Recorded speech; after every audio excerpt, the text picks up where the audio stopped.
अभी रुक जाओ, इसको बंद करो पहले। Hello students, welcome to the online platform of Abhyuday Lalitpur.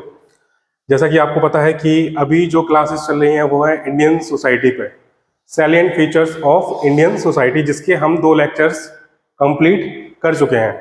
पहले लेक्चर में मैंने बताया था कि सोसाइटी जो भारतीय समाज है उसमें उसकी विशेषताएं क्या हैं, ठीक है। दूसरे में मैंने बताया था कि सोशल स्ट्रक्चर क्या होता है, ठीक है। हल्का सा मैं ब्रीफ दे दूं अगर आपको, तो मैंने आपको बताया था कि salient features of Indian society पढ़ा, पहला लेक्चर। दूसरा लेक्चर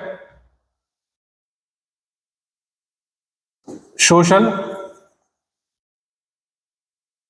स्ट्रक्चर, ठीक है।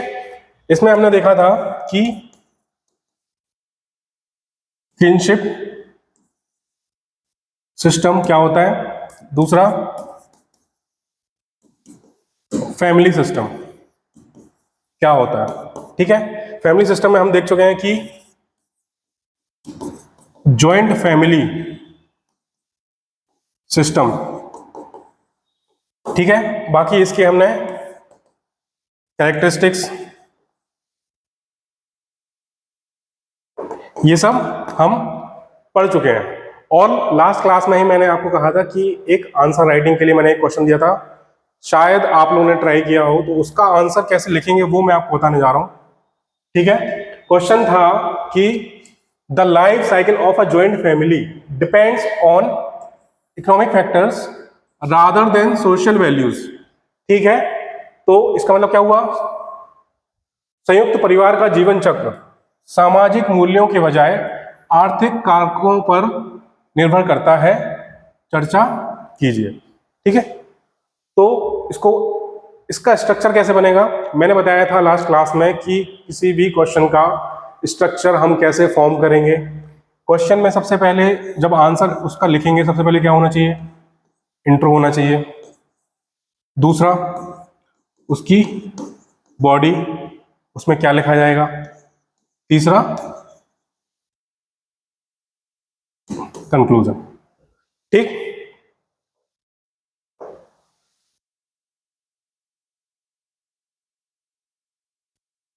इतना समझ आया आपको। तो सबसे पहले इंट्रो में क्या लिखा जाए।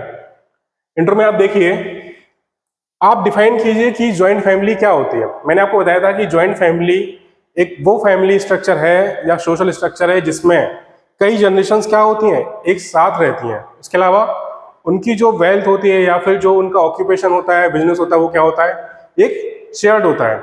और शेयर्ड रिस्पॉन्सिबिलिटीज होती हैं, शेयर बर्डन होते हैं, और सभी जो है अपने हिसाब अपने रिस्पॉन्सिबिलिटीज को निभाते हैं। ये होती है आपकी ज्वाइंट फैमिली, ठीक है। तो हम क्या करेंगे, हम इसके आंसर में इंट्रो में सबसे पहले ज्वाइंट फैमिली क्या होती है उसको लिखेंगे।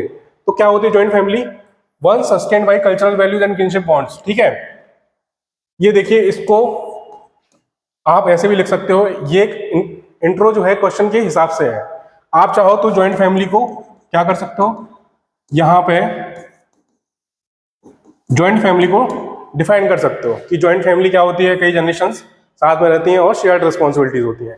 लेकिन फिलहाल क्या है, कई ऐसे रीजंस हैं, कई ऐसे फैक्टर्स हैं जिन्होंने ज्वाइंट फैमिली को क्या किया है, इम्पैक्ट किया है। तो हम इस आंसर में वही लिखने वाले हैं कि आखिर वो फैक्टर्स क्या हैं, उन फैक्टर्स के क्या इम्पैक्ट हुए ज्वाइंट फैमिली पे, ठीक है। तो आंसर जो है, पहले आपने इंट्रो लिखा कि जो इकोनॉमिक फैक्टर्स हैं, वो कैसे जो ज्वाइंट फैमिली है इस पर कैसे हावी हुए, ठीक है। और जो सोशल वैल्यूज हैं या कल्चरल वैल्यूज हैं, ये कैसे सेकेंडरी हो गई, ठीक। तो अगर आप देखोगे तो economic factors influencing the joint family, तो आखिर वो आर्थिक कारण क्या हैं जिसने ज्वाइंट फैमिली को प्रभावित किया है। पहला क्या है, अर्बनाइजेशन या माइग्रेशन, देखिए शहरों का अर्बनाइजेशन या शहरों का शहरीकरण जब होता है तो क्या होता है, लोग क्या होते हैं, पलायन करते हैं, माइग्रेशन होता है। आप देखेंगे अधिकतर यूपी है, बिहार है, यहाँ से लोग क्या होते हैं, काम करने के लिए महाराष्ट्र की तरफ जाते हैं, दिल्ली जाते हैं, तमिलनाडु साइड जाते हैं। ठीक है, तो ये क्या हो गया, माइग्रेशन हो गया। और उन राज्यों में क्या होता है, वहाँ उनका क्या हो जाता है, शहरीकरण हो जाता है। ठीक है, यही क्या कहलाएगा, अर्बनाइजेशन कहलाएगा।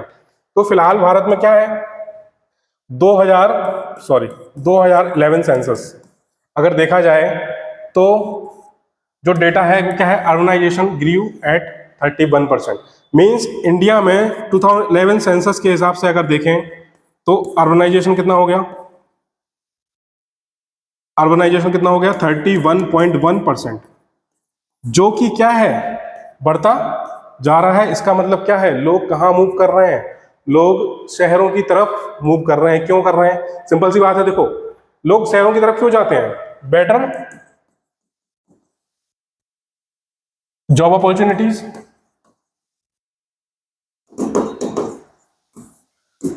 दूसरा बेटर फैसिलिटीज, इन कौन कौन से सेक्टर्स में, हेल्थ सेक्टर, आपको ज्यादा अच्छा इलाज मिलेगा, एजुकेशनल अपॉर्चुनिटीज,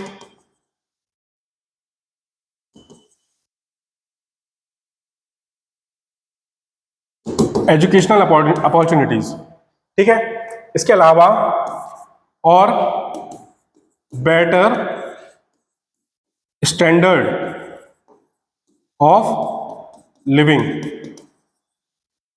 जीवन यापन की जो आपकी क्वालिटी है या गुणवत्ता है वो क्या है, उसके बेटर होने के चांसेस ज्यादा होते हैं अर्बनाइजेशन में।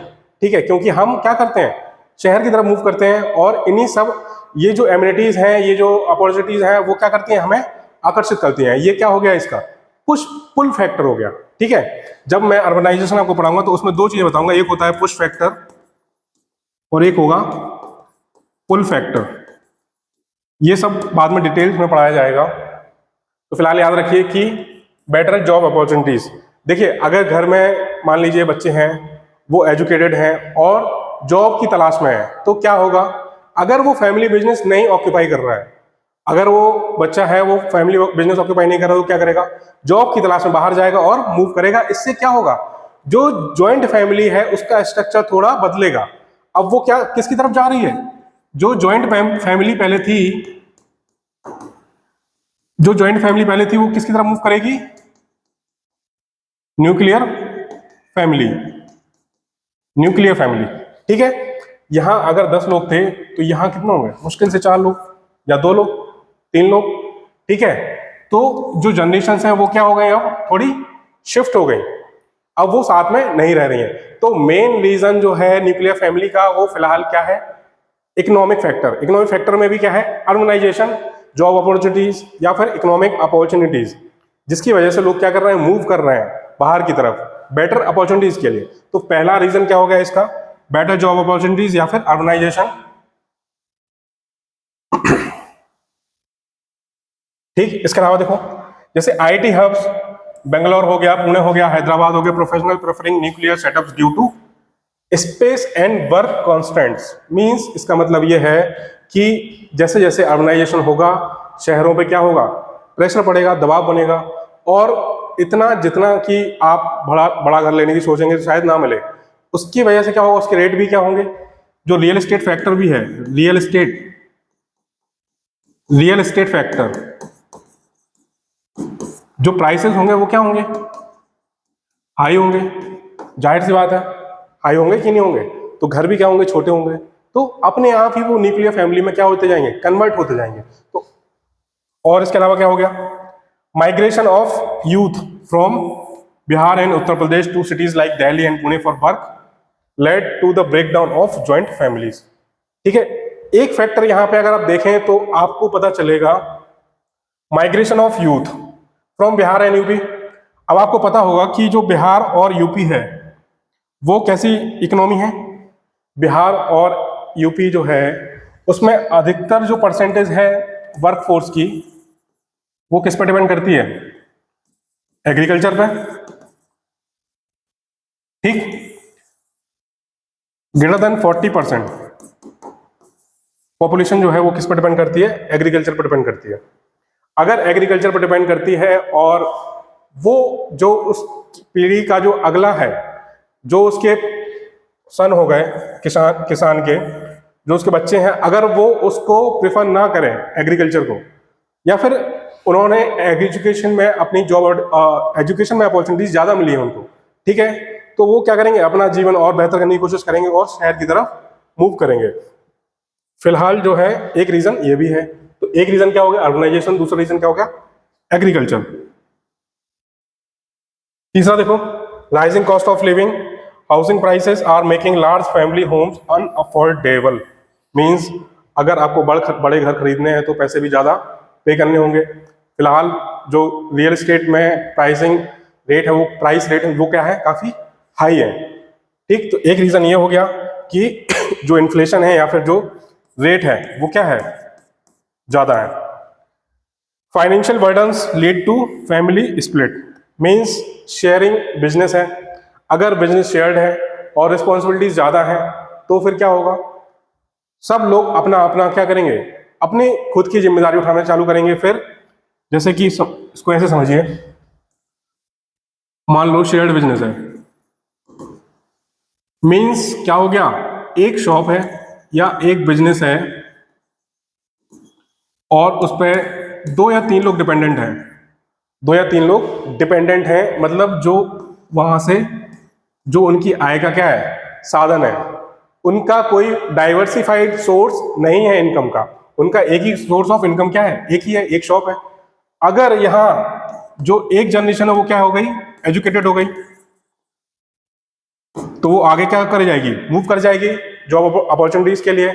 और यहाँ पे अगर किसी के ऊपर बर्डन ज्यादा है, फाइनेंशियल बर्डन, तो वो क्या करेगा? ब्रेक करने की कोशिश करेगा और नए अपॉर्चुनिटीज, जो नई अपॉर्चुनिटीज हैं उनको लाने की क्या करेगा? कोशिश करेगा। तो यहां भी ज्वाइंट फैमिली क्या हो जाएगी? वो भी ब्रेक होगी, ठीक है। तो एक रीजन क्या हो गया? ये हो गया। इसके अलावा education and financial independence, higher education and women's workforce participation drive nuclear family choices. अब आपको पता होगा जो गर्ल्स हैं या फिर जो वुमेन है, वुमेन एम्पावरमेंट है, ठीक है, तो उनमें भी क्या है? जागरूकता है, ठीक है। वो भी क्या है? अवेयर्ड है अपने एजुकेशन के लिए,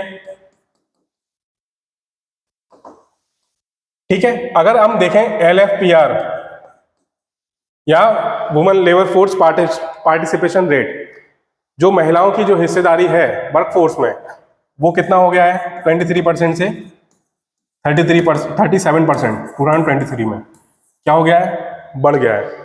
मीन्स महिलाएं भी अब क्या है? इंडिपेंडेंट हो रही हैं, ठीक। तो उनको क्या है? उनको भी जो अपॉर्चुनिटीज हैं वो भी क्या करेंगी? बाहर मूव करेंगी। बाहर मूव करेंगी तो फिर क्या होगा? ज्वाइंट फैमिली थोड़ी डगमगा जाएगी, ठीक।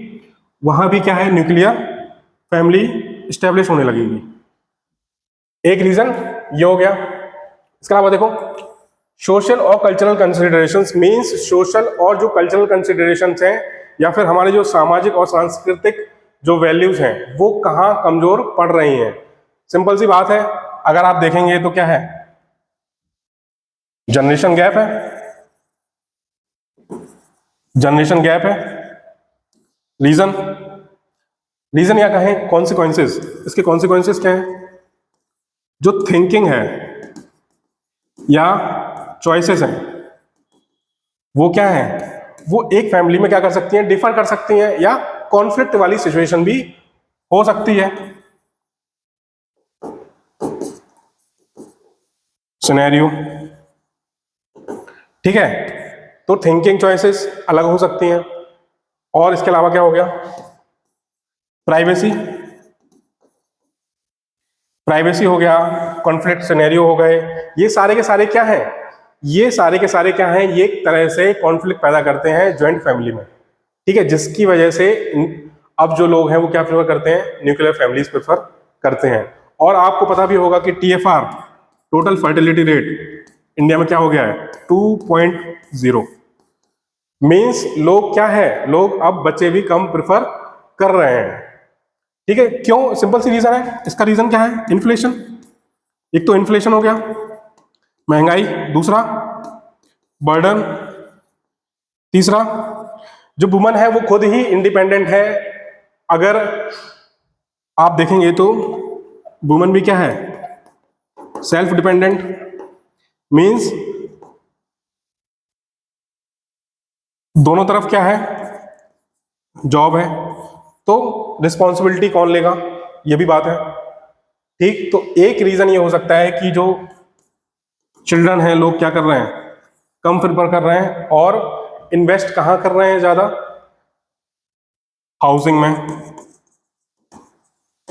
हो सकता है कि नहीं हो सकता है? या फिर अगर एक चाइल्ड है तो उसकी एजुकेशन में इन्वेस्टमेंट। ठीक, तो कोई एक फैक्टर नहीं है, काफी सारे जो फैक्टर हैं वो क्या करते हैं, ओवरलैप करते हैं। अब आपको समझ में आ रहा है कि यहाँ पे जो है सोशल वैल्यूज क्यों सेकेंडरी होती जा रही हैं न्यूक्लियर फैमिली के लिए। ठीक, इसके अलावा देखो, ये मैंने बता दिया आपको, changing family norms means younger generations prioritise personal space, privacy, career और लाइफस्टाइल चॉइसेस। तो यहाँ पर कॉन्फ्लिक्ट आ सकता है। इसके अलावा interpersonal conflicts, differences in values, parenting and financial lead to joint family disputes. लेकिन ये भी नहीं है कि अगर न्यूक्लियर फैमिली है तो जॉइंट फैमिली जो है पूरी तरह से खत्म हो गई। आजकल किसका जमाना है, टेक्नोलॉजी का जमाना है। तो लोग क्या होते हैं, भले ही वो न्यूक्लियर फैमिली में रह रहे हैं लेकिन वो क्या होते हैं, कनेक्टेड होते हैं। कनेक्टेड होते हैं कि नहीं, थ्रू कम्युनिकेशन। क्या हो गया, सोशल मीडिया। ठीक, तो एक रीजन ये भी है कि भले ही न्यूक्लियर फैमिली है, न्यूक्लियर फैमिली की तरफ लोग बढ़ रहे हैं, लेकिन अभी भी वो इमोशनल टाइज कहां पे हैं, वो जॉइंट फैमिली की तरफ है। ठीक, तो इसका आंसर ये हो गया। इसके बाद हम क्या करेंगे, आंसर को कंक्लूड कर देंगे कि economic factors are reshaping family structures. भले ही इकोनॉमिक फैक्टर्स क्या कर रहे हैं, उसको रीशेप कर रहे हैं, making nuclear families dominant, but evolving work patterns and technology में create new interconnected living models. कैसे, एक एग्जाम्पल और है, वो क्या है, work from home. Work from home, ठीक है, अगर कोई आईटी फर्म में है तो आपने सुना होगा एक कोविड टाइम पे क्या आया था, वर्क फ्रॉम होम। आप कोई भी काम है वो घर से भी कर सकते हैं। और जैसे जैसे कोविड कम होता गया, अब फिलहाल क्या कंडीशन है, अब कौन सा मॉडल है, हाइब्रिड। हाइब्रिड मॉडल मींस आप वर्क फ्रॉम होम भी कर सकते हैं और कुछ दिन वर्क फ्रॉम ऑफिस भी कर सकते हैं। ठीक, तो ये मॉडल आया है। तो ये क्या है, हाइब्रिड मॉडल। इसमें देखो, आप इसमें आप अपनी फैमिली से भी कनेक्टेड रह सकते हो, आप अपने घर पे से भी काम कर सकते हो, ऑफिस भी जा सकते हो। ठीक है, तो ये सारी सहूलियतें क्या है, फिलहाल जॉइंट फैमिली को अभी भी ना रखे हुए हैं। ठीक, तो इसका आंसर आपको समझ में आ गया कि इसकी इंट्रो क्या है, इसका बॉडी पार्ट में क्या लिखना है और इसका कंक्लूजन क्या होगा। ठीक, जो अगर आपने आंसर लिखा हो तो आप आंसर मिला लीजिएगा और आंसर लिखते रहिए, क्योंकि अगर आप आंसर नहीं लिखेंगे तो आप देखिए, एग्जाम में 3 स्टेज होती हैं, प्री, मेंस और इंटरव्यू। आप प्री क्लियर कर लीजिए, मेंस अगर क्लियर नहीं हुआ तो क्या फायदा। तीनों स्टेजेस आपकी क्लियर होनी चाहिए, तभी ये एग्जाम आपसे क्रैक होगा। आपने प्री पढ़ लिया, आप पूरी अपनी प्रिपरेशन में 100% केवल प्री के लिए क्रेडिट थे, या फिर 90% आपने एफर्ट डाला प्री पे, 10% एफर्ट डाला केवल मेंस पे, क्या फायदा, क्या आपका एग्जाम निकलेगा, नहीं निकलेगा। इसीलिए जो है, देखिए, सिविल सर्विस कोई एग्जाम, जो ये सिविल सर्विस एग्जाम है या फिर स्टेट पीसीएस एग्जाम्स हैं, ये कोई वनडे एग्जाम्स नहीं है, ये आपके पूरे साल भर की मेहनत है। इस साल भर की मेहनत में जो ये प्रोसेस है पूरा, वही आपकी पर्सनैलिटी को क्या करता है, पर्सनैलिटी को आपकी डेवलप करेगा। और जब पर्सनैलिटी को डेवलप करेगा तो आपको इंटरव्यू में क्या करेगा, हेल्प करेगा, आपको आसानी होगी। ठीक है, इसलिए करंट अफेयर्स पढ़ते रहिए, अपडेटेड रहिए। ठीक, अपने पर्सनैलिटी का क्या करते रहिए, उसकी एनालिसिस करते रहिए। ठीक है, आपकी सही डायरेक्शन में जा रहे हैं कि नहीं जा रहे हैं, और आंसर राइटिंग जरूर करते रहिए, क्योंकि उसी से ही आपके एग्जाम्स क्या होंगे, क्लियर होंगे। ठीक, तो आज का हमारा जो टॉपिक है वो क्या है, कास्ट सिस्टम या फिर जाति व्यवस्था। ठीक, तो आखिर जाति व्यवस्था क्या होती है? इसमें कई कीवर्ड्स आएंगे आपके, मैं पहले ही बता दे रहा हूँ, जैसे सांस्कृतिजाइजेशन है, कास्ट आइडेंटिटी है, वोट बैंक पॉलिटिक्स है, वर्ण सिस्टम है, या फिर कास्ट सेग्रीगेशन है, सॉरी सोशल सेग्रीगेशन है, सोशल स्ट्रेटिफिकेशन है। ये सारे टर्म्स आपको इसमें सुनने को मिलेंगे, आपको नोट करना है और वही जो कीवर्ड्स हैं वो आपको अपने आंसर में लिखने होंगे। कभी कभी प्री में भी उन कीवर्ड्स पे क्या आ जाते हैं, क्वेश्चंस आ जाते हैं। अगर उनको आपने सही से समझा है, आपका कॉन्सेप्ट क्लियर है, तभी आप वो क्वेश्चन क्या है अटेम्प्ट कर पाएंगे सही से। ठीक है, तो फिलहाल आज हमारा लेक्चर किस पे बेस्ड होगा? कास्ट सिस्टम पे। देखिए कुछ प्रीवियस क्वेश्चन देखिए कास्ट पे क्या आया है। Why is caste identity in India both fluid and static? ठीक, भारत में जातीय अस्मिता गतिशील और स्थिर दोनों ही क्या है, दोनों ही क्यों है? जो कास्ट आइडेंटिटी है वो क्या है, स्टैटिक भी है और फ्लूइड भी है। इन दोनों का ये समावेश कैसे है? ठीक है, अभी जब पूरा लेक्चर खत्म हो जाएगा तो उसका आंसर मैं आपको बताऊंगा कि कैसे लिखना है। अभी आपको लग रहा होगा कि इसमें ये आंसर कैसे लिखा जाए, क्या है इसमें, वो आपको अभी समझ में आ जाएगा। Analyse the salience of sect in Indian society viz caste region and religion. भारतीय समाज में जाति, क्षेत्र तथा धर्म के समांतर पंथ की विशेषता की विवेचना कीजिए। 2022 का क्वेश्चन है। इसके अलावा has caste lost its relevance in understanding the multicultural Indian society? Elaborate your answer with illustration. देखिए इसमें आप एक चीज नोटिस कीजिए कि इसमें लास्ट वाले जो क्वेश्चन है इसमें क्या लिखा है, elaborate your answer with illustrations. Means इसका मतलब ये है कि आपको इस आंसर में क्या लिखना है, एग्जाम्पल्स लिखना है। एग्जाम्पल्स कहां से आएंगे? एग्जाम्पल्स आएंगे करंट अफेयर्स। आप डेली न्यूज़पेपर पढ़ते रहिए। अगर आप द हिंदू पढ़ते हैं, इंडियन एक्सप्रेस पढ़ते हैं, या फिर कोई हिंदी न्यूज़पेपर पढ़ते हैं, तो अपने आप को अपडेट रखिए कि आगे देश में क्या चल रहा है, वर्ल्ड में क्या चल रहा है, कौन सा टॉपिक है, कौन सा इशू है जो आजकल चल रहा है। ठीक है, यही चीजें जो है आपको अपने आंसर्स में डालनी है, तभी तो एग्जामिनर को पता चलेगा कि आप पढ़ लिख के आए हैं कि खाली रट्टा मार के चले आए हैं बस। अगर आप अपडेटेड रहेंगे वो आपकी कॉपी में झलकेगा। ठीक है, तो ये जो लिखा हुआ है इसका मतलब है कि आपको आंसर्स में क्या डालने हैं, एग्जाम्पल्स डाल, वैसे तो आपको एग्जाम्पल्स सब में डालने हैं। ठीक, लेकिन इसमें कहा गया है कि आपको एग्जाम्पल्स देने हैं, मींस अपने आंसर को जस्टिफाई करना है उस आंसर से, सॉरी एग्जाम्पल से। ठीक है, तो हम पहले ये समझेंगे कि आखिर कास्ट सिस्टम से पहले क्या था, कैसे सोसाइटी चल रही थी। ठीक है, ये सब आपको पता होगा कि आर्यंस जो है, आर्यंस भारत में आए। ठीक है, आर्यंस क्या है, आर्यंस भारत में आए लगभग 1500 BC। ये भी डिस्प्यूटेड है कि कब आए, कहां से आए। कहते हैं कि यूरोप से आए या फिर सेंट्रल एशिया से आए। ठीक, और कहां पे बस गए, गंगा नदी के किनारे। अगर आर्यंस आए मींस आर्यंस अपने साथ क्या लाए, अपनी खुद की कल्चर लाए, खुद की वैल्यूज लाए। आर्यंस जो है वैदिक रिलीजन में बिलीव करते थे। और क्या थे, पेस्टोरल थे। ठीक, पेस्टोरल थे। इसके अलावा आयरन की भी खोज करी इन लोगों ने यहाँ पे आके। इन सबका इम्पैक्ट क्या हुआ, जो यहाँ पे पहले से स्ट्रक्चर था, यहाँ से जो पहले सोसाइटी का या समाज का जो स्ट्रक्चर था, आर्यंस के आने से एक थियरी है कि आर्यन और कास्ट सिस्टम में क्या रिलेशन है। ये उस थियरी के हिसाब से मैं आपको बता रहा हूँ कि जब आर्यंस आए, अपने साथ कल्चर लाए और संस्कृत लैंग्वेज का यूज करते थे। ठीक है, संस्कृत लैंग्वेज का यूज करते थे, तो आर्यंस ने यहाँ कैसे इम्पैक्ट डाला। आर्यंस ने क्या किया कि एक सोसाइटी का स्ट्रक्चर या एक ऑर्डर डिसाइड किया और कुछ रूल्स डिसाइड किए। वैदिक कल्चर में आपने सुना होगा ऋग्वेद। ऋग्वेद के पुरुष सूक्त में क्या किया गया, एक स्ट्रक्चर डिफाइन किया गया या फिर एक ऑर्डर डिफाइन किया गया, हायरार्किकल ऑर्डर। एक हायरार्किकल ऑर्डर क्या किया गया, डिफाइन किया गया कि सोसाइटी में कुछ रूल्स हैं, उन रूल्स में कुछ हायरार्की और जो लोग हैं वो इस ऑर्डर में क्या होंगे, व्यवस्थित होंगे। ठीक है, उसी सिस्टम को क्या कहा गया, वर्ण सिस्टम कहा गया। वर्ण सिस्टम जिसमें आपने सुना होगा 4 थे, ठीक। कौन कौन था? ब्राह्मण, क्षत्रिय, वैश्य और शूद्र, ठीक है। देखिए अभी फिलहाल कोई कास्ट नहीं आई, अभी कोई कास्ट रिजिडिटी, कास्ट दृढ़ता या फिर जाति दृढ़ता, ये सब का कॉन्सेप्ट अभी बिल्कुल नहीं आया।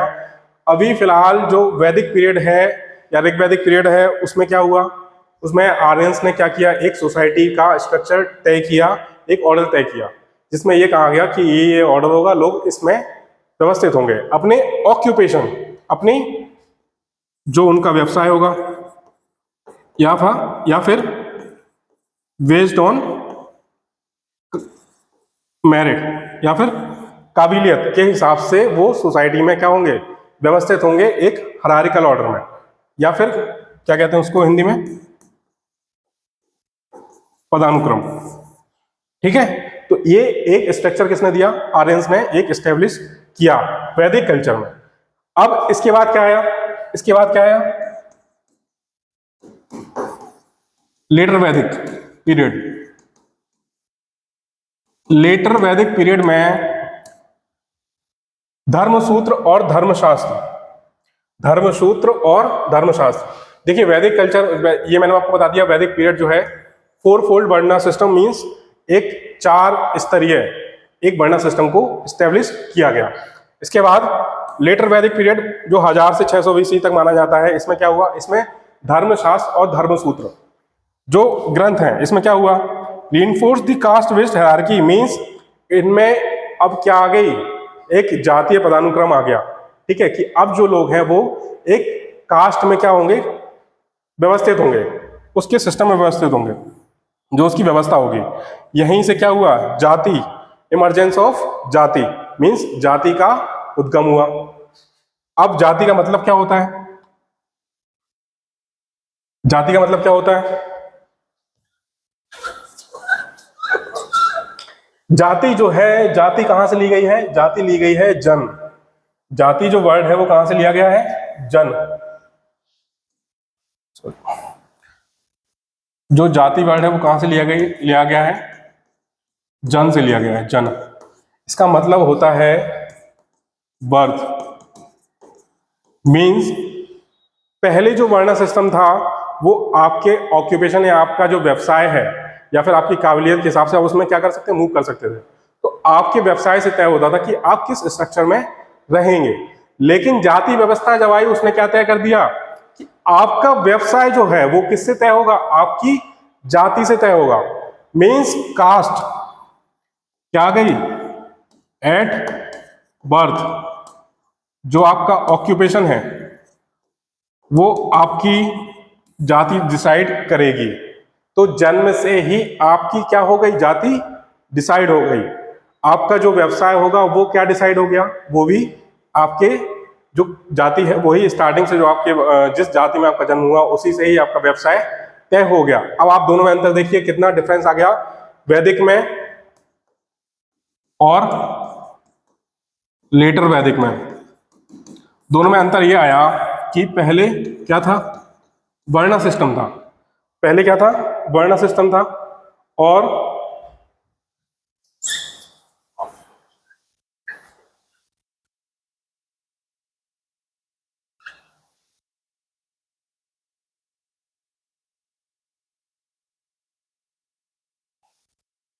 अगर आज इसमें देखेंगे वैदिक और लेटर वैदिक, वैदिक और लेटर वैदिक, ठीक है। तो इसमें वर्णा सिस्टम जो है कन्वर्ट किसमें हो गया? Caste system. और इसमें भी क्या आ गए? सब कास्ट आ गए। यहां पे हम क्या ट्राई कर रहे थे? यहां पे हम ये तय कर रहे थे कि बेस्ड ऑन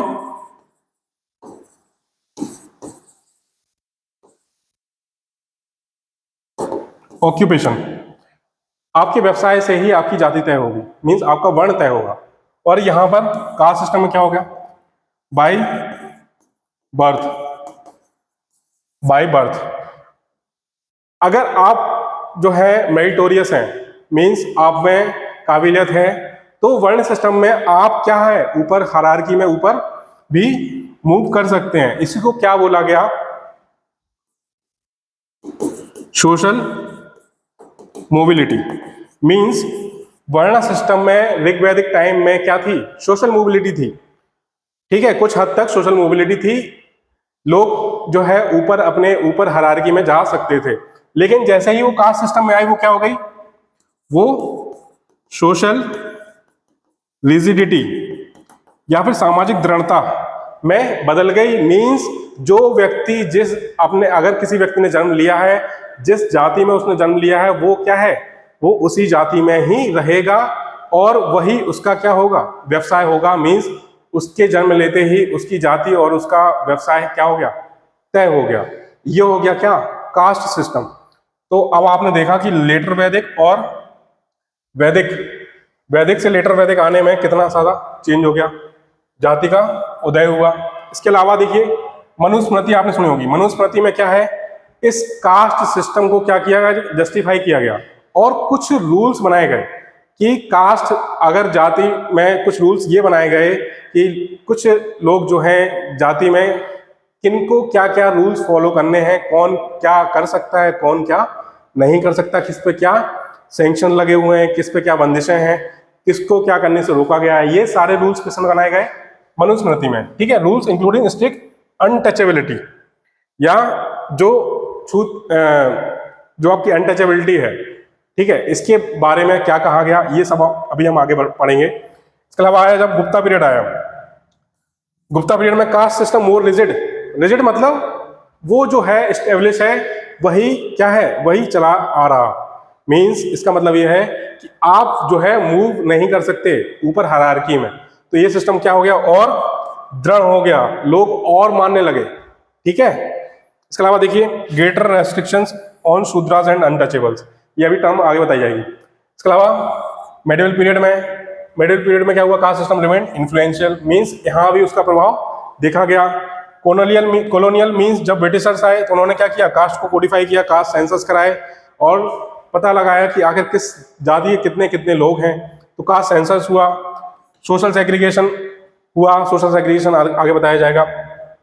1932 का आपने कम्युनल अवार्ड सुना होगा, जिसमें क्या कहा गया था कि सेपरेट इलेक्टोरेट, एक अलग से निर्वाचन प्रक्रिया किसके लिए, जो अनटचेबल्स हैं या जो डिप्रेस्ड क्लास है, ठीक है, उनके लिए अलग से एक क्या किया जाए, एक निर्वाचन की व्यवस्था बनाई जाए, जिसका गांधी जी ने क्या किया था, विरोध किया था। फिर उसके बाद उसके बाद फिर पैक्ट हुआ। आपने देखा होगा कि सेपरेट इलेक्टोरेट तो नहीं, लेकिन एक रिजर्वेशन सिस्टम लाया गया कि कुछ सीटें डिप्रेस क्लास के लिए क्या होंगी, रिजर्व रहेंगी। ये सब इसमें आया। और फिर पोस्ट इंडिपेंडेंट इंडिया हमने क्या क्या सुधार किए, और अब कास्ट सिस्टम का क्या रोल है या फिर क्या स्टेटस है, ये सब पोस्ट इंडिपेंडेंस बाद आपने देखा होगा, स्वतंत्रता के बाद। देखिए जो वर्ण सिस्टम था एंशिएंट इंडिया का, सोशल क्लास या फिर वर्ण सिस्टम क्या था, सबसे ऊपर किसको रखा गया, कहा यह गया कि एक डिवाइन पावर है पुरुष। पुरुष के जो है अलग अलग भागों से, शरीर के बॉडी के अलग अलग भागों से क्या हुआ, कई वर्णों का क्या हुआ, उद्गम हुआ। ठीक है, जैसे कि जो पुरुष के मुख से या माउथ से किसका उद्गम हुआ, ब्राह्मण। ठीक है, तो ब्राह्मण कहां से हुए, फ्रॉम पुरुषास माउथ। तो मुख से किसका जन्म हुआ, ब्राह्मण का जन्म हुआ, जिसका कार्य क्या था, स्पीच, कम्युनिकेशन, नॉलेज, मींस ज्ञान। तो ज्ञान का प्रसार करना, ये किसको, या फिर प्रचार करना, ये सब काम किसका था, वैदिक लिटरेचर, जो वेद थे उनको ट्रांसलेट करना या फिर उनको पढ़ना, ये सब किसको अलाउ था या फिर किसको दिया गया, इसकी पावर किसको दी गई, ब्राह्मण को। यही ब्राह्मण का क्या था, ऑक्यूपेशन था, या फिर यही उनका व्यवसाय था। Educators, custodians of knowledge, spiritual leaders, तो आध्यात्मिक नेता भी यही थे। ठीक है, तो आपको देखा जाए तो ये सुप्रीम हायरार्की में टॉप पर कौन था, ब्राह्मण, जो कि कहां से निकले, पुरुष या फिर जो डिवाइन पावर है उसके मुख से, माउथ से। उसके नीचे कौन आया, क्षत्रिय। क्षत्रिय क्या थी, एक वॉरियर क्लास थी, मींस योद्धा वाली, श्रेणी थी, जिनका काम क्या था, जो टेरिटरी है या फिर जो भूभाग है उसकी क्या करना, रक्षा करना, ये राजा होते थे। ठीक है, जिनका काम क्या था, राज करना या फिर गवर्नेंस का काम था। गवर्नेंस, शासन प्रशासन चलाना, रूल्स बनाना, ये रूल्स सॉरी जो शासन प्रशासन चलाता था वो किसका काम था, क्षत्रिय का।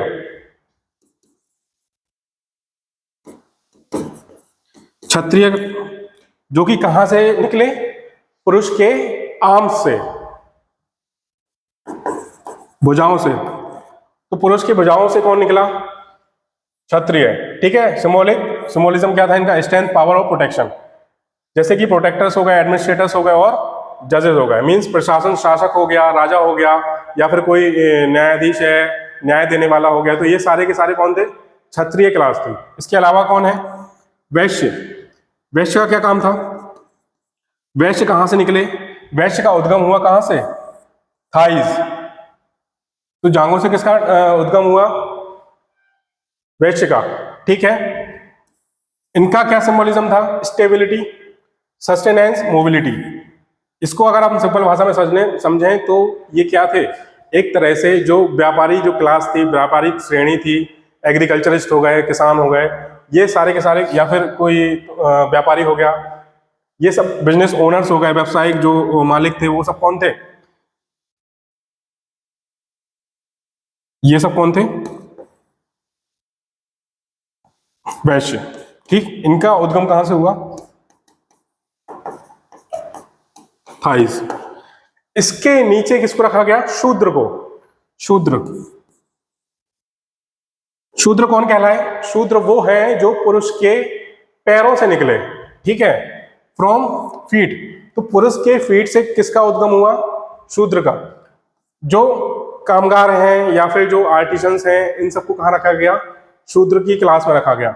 सर्विस सपोर्ट फाउंडेशन, इसका मतलब ये हुआ कि इनका काम था, जो ऊपर की 3 श्रेणियां हैं, ब्राह्मण, क्षत्रिय और वैश्य, इनको क्या करना, अपनी सेवाएं प्रदान करना। मींस इनका काम था सर्विस प्रोवाइड कराने का। महलों में, राजाओं के पास, ब्राह्मणों के घर में, तो इन सब का काम क्या था, सर्विस प्रोवाइड कराना। ये लेबर क्लास हो गई, क्राफ्ट पीपल हो गए, सर्वेंट्स हो गए, जैसे आपका कह सकते हैं आपका किसान हो गया, या फिर किसी के घर में कोई नौकर है वो काम कर रहा है, तो वो सब किस में आएंगे, शूद्र में आ गया। इसके अलावा एक क्लास और थी जिनको क्या है, वर्ण सिस्टम से बाहर रखा गया। मींस उनको ये कहा गया कि ये वर्ण सिस्टम के भी हिस्सा नहीं है। ये कौन सी हो गई, अनटचेबल या अछूत। ठीक, अब अनटचेबल्स या फिर जिनको क्या कहा गया, चंडाल कहा गया, चंडाल। ठीक है, चंडाल। तो इनको क्या किया गया, इनको वर्ण सिस्टम के बाहर रखा गया। मींस इसका मतलब यह है कि इनको समाज में जगह ही नहीं दी गई। इनका काम क्या था, इम्प्योरिटी। इनका सिंबोलिज्म क्या था, इम्प्योरिटी, अपवित्रता, पॉल्यूशन और ऑस्ट्रेसाइजेशन।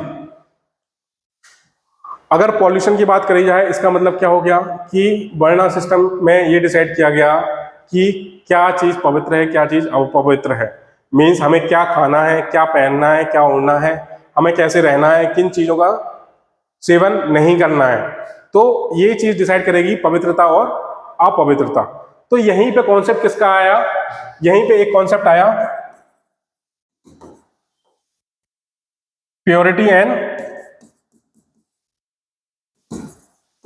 पॉल्यूशन।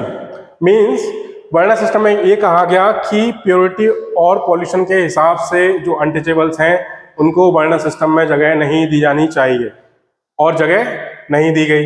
ये जो अछूत हैं या फिर जो चंडाल हैं, वो काम क्या करते थे, जो मृत जानवर हैं उनको उठा के रखना, ठीक है, उनकी खाल निकालना, या फिर कहीं पे साफ सफाई का काम है, वो कौन करेगा, वो भी यही करेंगे। इन पे क्या रेस्ट्रिक्शंस लगाए गए कि इन पे रेस्ट्रिक्शंस क्या लगाए गए, रेस्ट्रिक्शंस ये थे कि ये जो है, अगर कोई गांव में कुआं है, किसी जगह कुआं है, तो उससे पानी क्या है, उनको पानी कलेक्ट करने की अनुमति नहीं थी। इसके अलावा मंदिर में जाने की अनुमति नहीं थी। अगर वाटर कलेक्शन है फ्रॉम वेल या फिर टैंक, तो इनको क्या थी अनुमति, प्रोहिबिशन, इनको अलाउ नहीं था। इसके अलावा जो वैदिक लिटरेचर है या फिर जो वेद है उनका जो पाठ है उनको पाठ ये उनको क्या था, उनको अलाउ नहीं था, मीन्स वो एजुकेशन यहाँ से नहीं ले सकते थे। इसके अलावा जो रिचुअल्स हो गए, जो हायर क्लास के रिचुअल्स हो गए या फिर ट्रेडिशंस हो गए, वो इनको फॉलो नहीं कर सकते थे। इसके अलावा टेम्पल एंट्री भी इनको क्या थी, अलाउ, मंदिर में भी इनका प्रवेश क्या था, वर्जित था। मंदिर में भी जाने की इनको अनुमति नहीं थी। और अधिकतर ये कहाँ रहते थे, ये अधिकतर कहाँ रहते थे, गांव के बाहर रहते थे, गांव के बाहर रहते थे, इनको समाज में एंट्री नहीं मिलती थी। और ये इन पर क्या थी, ये जो मैंने बताई हैं ये सारी क्या थी, इन पर रेस्ट्रिक्शंस थी। जब भी ये गांव में एंटर करते थे, ये सब पुराने टाइम की बात है, ठीक। जब ये गांव में एंटर करते थे तो क्या होता था, इनको एक आवाज लगानी होती थी या फिर ताली बजानी होती थी, कहना पड़ता था कि गांव में कौन आ रहा है, अछूत आ रहा है, ठीक है। तो ये सब एट्रोसिटीज या फिर अत्याचार जो है वो अनटचेबल्स जो है, जो दलित हैं, उन्होंने क्या है, उन्होंने ये सब झेले हैं, ठीक है। ये सब क्या है, कास्ट एट्रोसिटीज। अभी आपको पढ़ाया जाएगा कि कास्ट या फिर जातिगत अत्याचार या कास्ट एट्रोसिटीज क्या होती हैं। ये सारी की सारी क्या है, कास्ट एट्रोसिटीज ही तो है।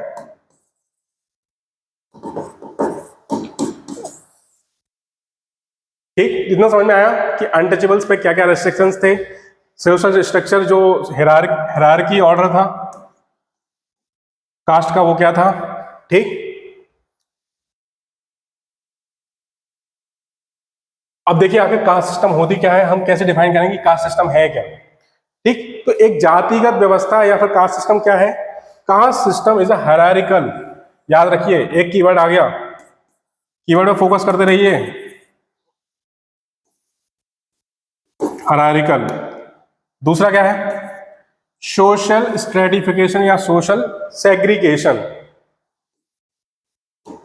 Social stratification, social stratification based on birth, occupation and social status. Means समाज में जाति व्यवस्था जो है वो जन्म, पेशा और सामाजिक स्थिति पर आधारित एक पदानुक्रमित सामाजिक स्तरीकरण या फिर सामाजिक सोशल सेग्रीगेशन मीन्स पृथककरण, मीन्स आपको उठा के एक अलग ग्रुप में रख दिया गया, आपकी जाति आपके जन्म के हिसाब से, आपके व्यवसाय के हिसाब से या फिर समाज में आपका क्या स्टेटस है, आप कहाँ लाई करते हैं उसके हिसाब से, ठीक। ये क्या कहलाया, यही क्या कहलाया, कास्ट सिस्टम कहलाया। सोशल स्ट्रेटिफिकेशन, सोशल सेग्रीगेशन और हायरार्की, ये आप याद रखिए, यही जो है आप अपने आंसर में लिखेंगे जो मेंस में आएंगे। तो कास्ट सिस्टम क्या हो गया, hierarchical social stratification based on based on birth, occupation and social status. Means एक पदानुक्रमित सामाजिक पृथक्करण या फिर स्तरीकरण, जन्म, पेशे और सामाजिक स्थिति के आधार पर, यही क्या कहलाया, कास्ट सिस्टम कहलाया। इसके अलावा देखिए कास्ट सिस्टम में डिफरेंसेस बिटवीन वर्ण सिस्टम और कास्ट सिस्टम, मीन्स वर्ण और कास्ट सिस्टम में क्या क्या डिफरेंसेस हो गए, अभी जैसे मैंने आपको एक बताया था सोशल मोबिलिटी का। इसके अलावा देखिए broad classification of society into 4 groups. 4 groups कौन से थे, ब्राह्मण, क्षत्रिय, वैश्य और शूद्र। इसके अलावा जब आगे जाके जब और भी व्यवसाय आने लगे तो लोगों को कैसे जो है व्यवस्थापित किया जाए, ठीक। तो मोर रिजिड है लोकलाइज सोशल डिवीजन, मींस इसका ये है कि उसके बाद जब जातियां आई, सब कास्ट आई, तो एक अलग तरीके से उनको क्या किया गया, व्यवस्थापित किया गया। तो ये क्या है, ये 4 के अलावा भी थे, 4 के अलावा भी इसमें कास्ट और सब कास्ट थी। दूसरा क्या हो गया, थ्योरिकल इन नेचर, और ये क्या है, theoretical in nature, social and practical shaped by local traditions and occupation. Means ये है कि कास्ट जैसे जैसे जैसे सोसाइटी आगे बढ़ती गई, कास्ट क्या है, कास्ट सिस्टम इवॉल्व होता गया। अब आपको मैंने एक क्वेश्चन बताया था, कास्ट आइडेंटिटी फ्लूइड है या स्टैटिक है, सॉरी दोनों का क्या है, मिश्रण है। अब आपको समझ में आ रहा है कि कास्ट सिस्टम तो है, लेकिन वो क्या है, साथ में जो है सोसाइटी के हिसाब से वो क्या हो रही है, चेंज भी होती रही है, चेंज भी हो रही है या इवॉल्व हो रही है। Originally allowed mobility based on merit. Means अगर कोई क्षत्रिय है या फिर कोई वैश्य है, वो अपनी काबिलियत के हिसाब से अगर राजा बनता है तो वो किस में आ जाएगा, क्षत्रिय में आ जाएगा। अगर कोई क्षत्रिय है और उसको ज्ञान, वो उसका ज्ञान अधिक है, ठीक है, उसने वेदों का ज्ञान वेदों को पढ़ रखा है, उसको नॉलेज अच्छा है, तो वो कहाँ पर मूव कर जाएगा, और ऊपर मूव कर जाएगा। मीन्स हायरार्की में कहाँ आ जाएगा, टॉप पे आ जाएगा। तो सोशल मोबिलिटी तो देखो यहाँ पर पॉसिबल है कि नहीं, यहाँ तो पॉसिबल है, लेकिन कास्ट में क्या है, कास्ट में ऐसा कुछ भी पॉसिबल नहीं है। मीन्स जिसने जहां पे जन्म लिया, जिस जाति में जन्म लिया, वही क्या हो गई, उसकी जाति हो गई, और जिंदगी भर वो उसी जाति में रहेगा। ठीक, तो यहां पे क्या हो गई, यहां पे रिजिडिटी आ गई, यहां पे क्या आ गई, रिजिडिटी आ गई। और ये क्या हो गया, कास्ट हेरिडिटरी। मीन्स वर्ण सिस्टम में अगर किसी, इसको ऐसे समझिए कि वर्ण सिस्टम में अगर कोई वैश्य है और वैश्य से निकल के अगर कोई ऊपर हायरार्की में जाता है, कोई दूसरी जनरेशन का, उसी परिवार का कोई दूसरी जनरेशन का, अगर वो वैश्य वर्ण सिस्टम में वैश्य में था और वो काबिलियत से अपनी मेरिट या मेरिट पे कहाँ चला गया, ऊपर शिफ्ट हो गया हायरार्की में, मान लीजिए वो क्षत्रिय में आ गया, तो यहाँ पे वो क्या है, ये पॉसिबल था। मीन्स जरूरी नहीं, ये वंशानुगत है। मीन्स एक पीढ़ी से दूसरी पीढ़ी में ट्रांसफर होना। तो कास्ट वर्ण सिस्टम में कोई हेरिडिटरी सिस्टम नहीं था, यहाँ पे सोशल मोबिलिटी पॉसिबल थी। लेकिन कास्ट में क्या है, मीन्स इसका मतलब ये है, ये हेरिडिटरी या फिर वंशानुगत है। इसका मतलब क्या हो गया, इसका मतलब ये है कि जो आपके फादर की कास्ट है या फिर पहली पीढ़ी में जो कास्ट चली आ रही है, वही क्या हो जाएगी, अगली पीढ़ी में ट्रांसफर हो जाएगी। तो ये क्या हो गया, वंशानुगत हो गया, रिजल्ट तो है ही।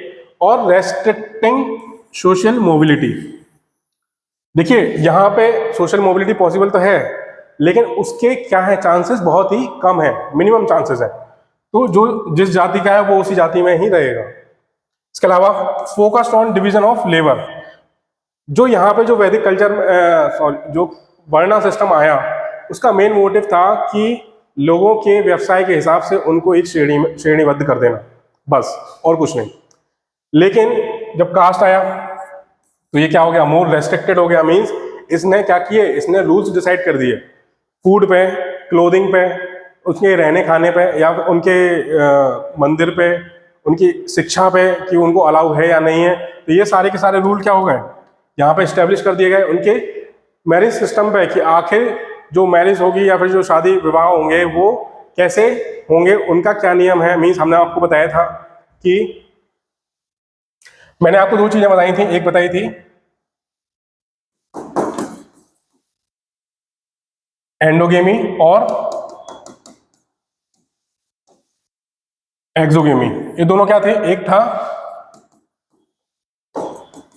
अंतर्विवाह और दूसरा कौन सा था, बहिर्विवाह। तो कास्ट सिस्टम अभी जब आपको बताया जाएगा कैरेक्टरिस्टिक्स और फैक्टर्स में, तो कास्ट सिस्टम क्या था, एक एंडोगेमी प्रैक्टिस थी। कास्ट सिस्टम में जो मैरिज सिस्टम है वो क्या था, अंतर्विवाह ही पॉसिबल था, एंडोगेमस। मीन्स कास्ट सिस्टम में ये डिसाइड किया गया कि एक व्यक्ति जो किसी कास्ट का है, उसकी शादी जो है, उसका विवाह किसमें होगा, एक उसी कास्ट के अंदर ही होगा। मीन्स यहाँ पे मैरिज क्या थे, यहाँ पे मैरिज रेस्ट्रिक्शंस लगाए गए, ठीक, मैरिज रेस्ट्रिक्शंस यहाँ पर लगाए गए, समझ में आया। तो यहाँ पे क्या थी, एंडोगेमी थी, और मैं आपको रिकॉल करिए, मैंने आपको बताया था कि गोत्र में क्या होनी चाहिए, एक्सोगेमी होनी चाहिए, मीन सेम गोत्र नहीं होना चाहिए। खैर वो मैं बता चुका हूं। तो इसमें याद रखिए कास्ट में, कास्ट सिस्टम की कैरेक्टरिस्टिक्स में या विशेषताएं में क्या है, जो मैरिज सिस्टम होगा वो क्या होगा, एंडोगेमी पे बेस्ड होगा या फिर अंतर्विवाह पे, मीन्स एक कास्ट का व्यक्ति उसी कास्ट में ही शादी या फिर उसका विवाह उसी कास्ट में ही पॉसिबल है। ठीक। Theoretically assigned professions to each varna, means हर हायरार्की में सबको क्या है, उनका काम डिसाइड करके दे दिया गया, मीन्स उनका क्या व्यवसाय होगा। तो ये क्या थे, टीचर्स थे, और क्या थे, प्रीस्ट थे। जो दूसरा था वो कौन थे, किंग हो गया, एडमिनिस्ट्रेटर हो गया, जज हो गया, ये सारे के सारे कौन थे, क्षत्रिय हो गए। फिर आ गया कौन, वैश्य। वैश्य कौन थे, ट्रेडर्स थे, मर्चेंट्स थे। ठीक, जो व्यवसायी वर्ग है वो। शूद्र क्या थे, शूद्र तुम्हारे सॉरी शूद्र क्या हो गए, जो सर्विस प्रोवाइड करते थे ऊपर की तीनों हायरार्की को, हायरार्की ऑर्डर में जो तीनों ऊपर की क्लासेस हैं उनको क्या करते थे, सर्विस प्रोवाइड करते थे। ठीक, तो ये क्या हो गया, वर्ण सिस्टम और कास्ट सिस्टम में डिफरेंस हो गया। ठीक, आपको कुछ टर्म्स और सुनने को मिलेंगी इसके अलावा।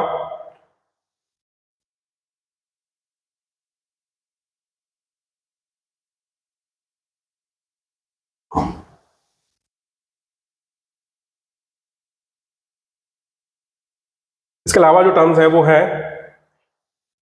द्विज।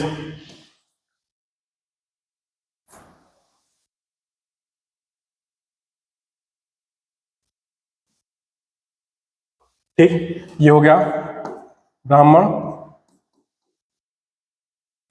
क्षत्रिय, वैश्य और शूद्र। ठीक, तो ऊपर की जो तीन क्लासेस हैं इनको क्या कहा गया, द्विज। इनको कहा गया द्विज। द्विज का मतलब होता है डबल या फिर डुअल वर्थ। ठीक, इसमें ही आपको बताया जाएगा एक सेक्रेड थ्रेड सेरेमनी या फिर उपनयन संस्कार।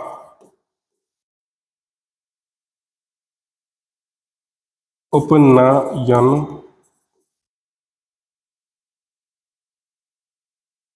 संस्कार। ठीक है, आपने देखा होगा लोग जनेऊ पहनते हैं, तो आखिर उपनयन संस्कार जो है वो केवल 3 श्रेणियों में पॉसिबल था, ब्राह्मण, क्षत्रिय और वैश्य में। शूद्र को इस पर रेस्ट्रिक्शंस थे, इनको ये अलाउ नहीं था। द्विज सिस्टम या फिर डबल बर्थ सिस्टम ये कहलाता है कि आपने जब दूसरा जन्म लिया है वो क्यों लिया है, वो वेदों की शिक्षा ग्रहण करने के लिए लिया है। यही उनको जो है इनका एक क्या था, एक मोटिव था। ठीक है, जो डबल या फिर डुअल बर्थ है इसमें जो सेकंड बर्थ था वो इनको इसलिए दिया गया कि ताकि ये क्या कर पाए, so that they can attain education, वेदों की शिक्षा ग्रहण कर पाए, उनको पढ़ पाए। ठीक है, उनका ज्ञान क्या कर पाए, अर्जित कर पाए। तो इसे कहा गया द्विज सिस्टम या फिर डबल बर्थ। सेकंड बर्थ क्यों हुआ, इसके अलावा सेक्रेड थ्रेड थ्योरी या फिर उपनयन संस्कार जो होता है वो किनके लिए अलाउ था, किनके लिए अलाउ नहीं था। ये टर्म क्लियर हो गई आपको।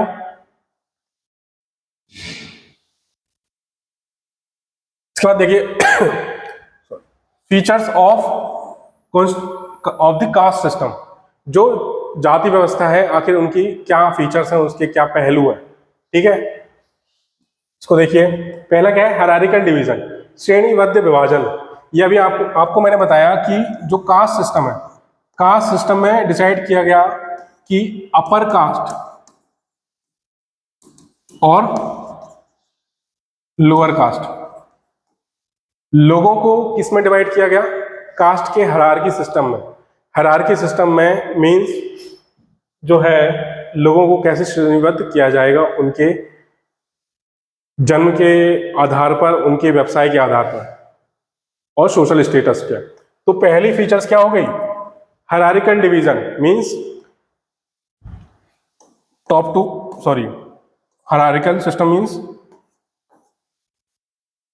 अपर कास्ट कौन सी होगी और लोअर कास्ट कौन सी होगी, और बीच में कास्ट होंगी और सब कास्ट भी होंगी। तो पहला फीचर कौन सा हो गया, हायरार्किकल डिवीजन। दूसरा रिजिडिटी। रिजिडिटी मैंने आपको बताया कि जो जाति है वो आपकी जन्म से ही डिसाइड हो गई, आपकी मेरिट के बेसिस पे आपकी जाति डिसाइड नहीं हुई। मींस आप एक जाति से दूसरी जाति में क्या है, ट्रांसफर नहीं कर सकते। यदि आप काबिल हैं तब भी आपकी जो जाति है वही आपकी जाति रहेगी। तो यही कास्ट सिस्टम में कहा गया। क्या है कास्ट, क्या है कास्ट सिस्टम में रिजिडिटी या फिर दृढ़ता है। ये क्लियर हुआ क्यों दृढ़ता है, क्योंकि यहां पे क्या है, लैक ऑफ सोशल मोबिलिटी या रेस्ट्रिक्शंस ऑन सोशल मोबिलिटी। दूसरा सॉरी तीसरा, ये हो गया पहला। दूसरा, तीसरा कौन सा हो गया, हेरिडिटरी या फिर वंशानुगत। मींस आपकी पीढ़ी, आपके परिवार में जो लोग हैं वो पहले किस जाति के थे वही जाति आप पे ही ट्रांसफर होगी। मींस उनकी क्या जाति है वही आपकी जाति होगी। तो ये क्या हो गया, वंशानुगत हो गया। आपके जो आगे बच्चे होंगे उनकी भी जाति क्या होगी, वही होगी जो आपकी है। इसके अलावा चौथा देखो, एंडोगेमी या फिर अंतर विवाह।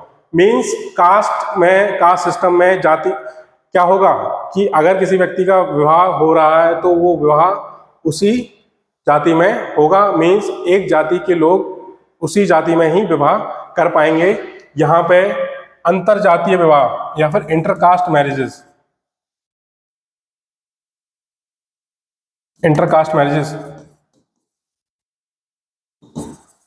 इनका क्या किया गया, इनको अपोज किया गया, इनका विरोध किया गया। इसके अलावा देखो, ऑक्यूपेशन बेस्ड डिवीजन। मींस आपका जो व्यवसाय होगा, आपके जन्म के आधार पर आपका व्यवसाय तय किया जाएगा, उसके हिसाब से ही आपकी जाति तय होगी।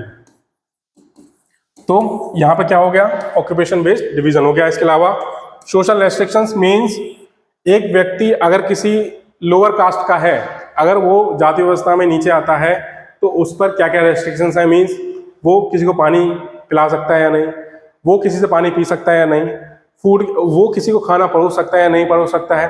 ठीक है, ये सारे के सारे क्या है, रेस्ट्रिक्शंस हैं, ये रूल्स तय किए गए हैं। यहाँ पे सोशल रेस्ट्रिक्शंस आपको समझ में आया कि उनके फूड पे या फिर एंट्री पे, जैसे कि आपने देखा होगा टेंपल एंट्री पे, और मैरिजेस, ये सारे के सारे क्या है, सोशल रेस्ट्रिक्शंस हैं। इसके अलावा अनटचेबिलिटी, अस्पृश्यता, ये क्यों आ गई, इसका रीजन क्या था, क्योंकि प्योरिटी और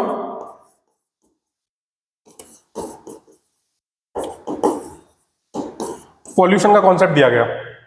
कहा गया कि अगर अनटचेबल्स या फिर जो अछूत हैं वो अगर किसी पानी को टच कर लें तो वो पानी क्या हो गया, गंदा माना गया, अपवित्र हो गया, इम्प्योर हो गया।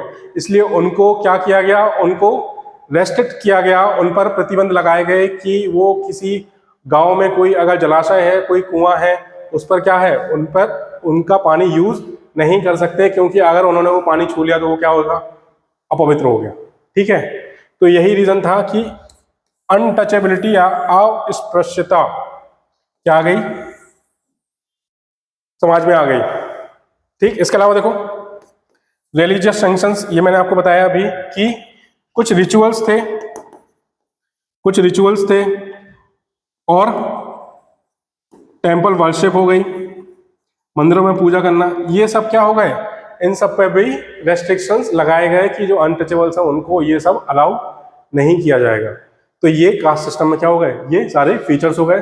पहला कौन सा हो गया, श्रेणीबद्ध विभाजन। दूसरा दृढ़ता, वंशानुगत, अंतर्विवाह, व्यवसाय आधारित सामाजिक प्रतिबंध कौन कौन से लगाए गए थे, फूड हो गया या फिर मैरिज सिस्टम हो गया। ठीक, इसके अलावा देखो अनटचेबिलिटी, प्योरिटी और पॉल्यूशन वाला सिस्टम, ये कॉन्सेप्ट आया।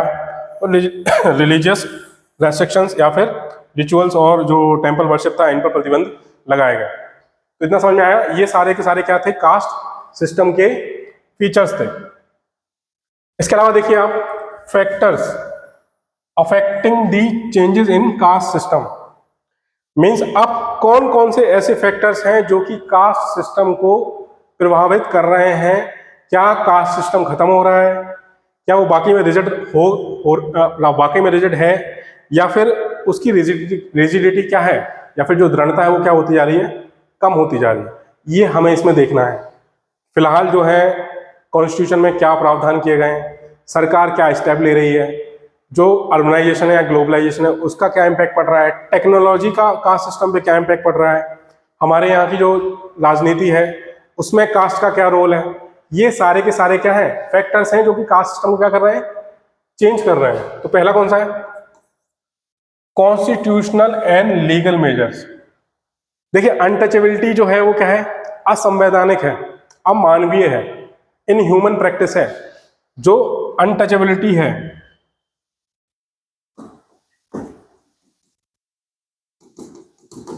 अनटचेबिलिटी, ये किस कॉन्सेप्ट पे आई? Concept of purity and pollution. ठीक, ये इस कॉन्सेप्ट पे क्या किया गया है? अनटचेबिलिटी को एक सिस्टम बना दिया गया। मीन्स एक जस्टिफाई कर दिया गया कि अनटचेबिलिटी जो है वो समाज में क्या है? सही है। क्यों सही है? Concept of purity and pollution के हिसाब से ये कहा गया। ठीक, जो कि क्या था? एक इनह्यूमन प्रैक्टिस। मीन्स क्या हो गया? अमानवीय प्रथा,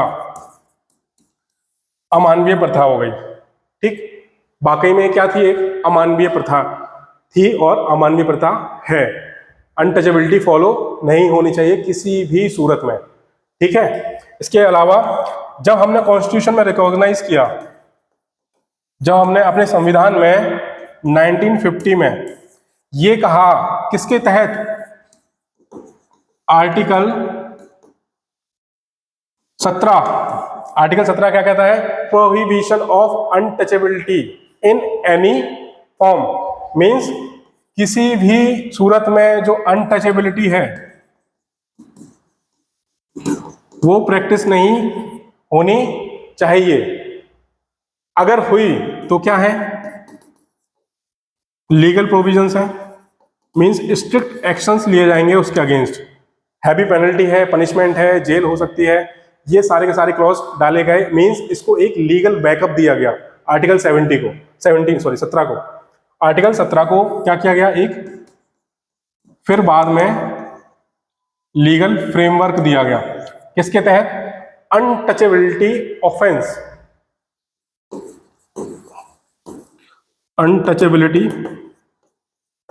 ऑफेंस एक्ट 1955।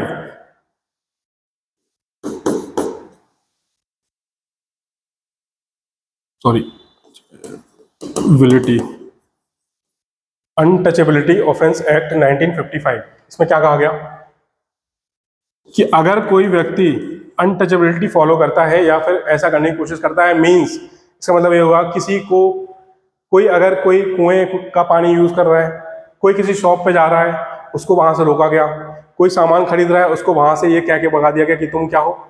अनटचेबल हो, तुम अछूत हो, तुमको ये काम नहीं करने दिया जाएगा, तुमको यहाँ परमिशन नहीं है। या फिर किसी ने मंदिर में पूजा करी, उसको वहां जाने से रोका गया। तो ये सारे के सारे क्या हैं? असंवैधानिक कार्य हैं, असंवैधानिक कार्य हैं और गैर कानूनी कार्य हैं।